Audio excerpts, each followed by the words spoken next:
ये क्या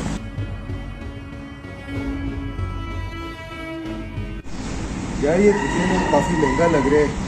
सही आज कमाई हो जाएगी इसे बीज की।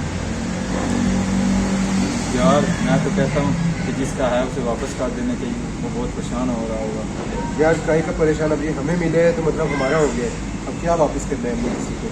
मैं तो भैया आज बेचूंगा, ठीक ठाक पैसे आ जाएंगे। अब ये और मैं इस हराम काम में तेरा साथ नहीं दूंगा।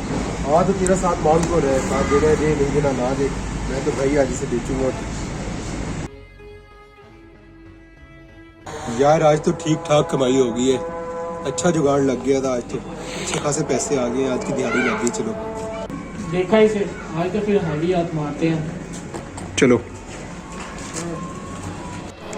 यार, आज का सीन तो फिट हो गया, ऐसे ही ठीक ठाक पैसे आ गए। चलो आज कुछ दिन अच्छे गुजर जाएंगे।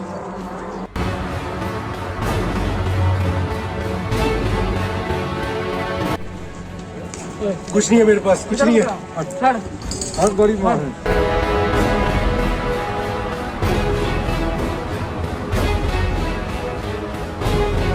मैं इस हराम काम में तेरा साथ नहीं दूंगा।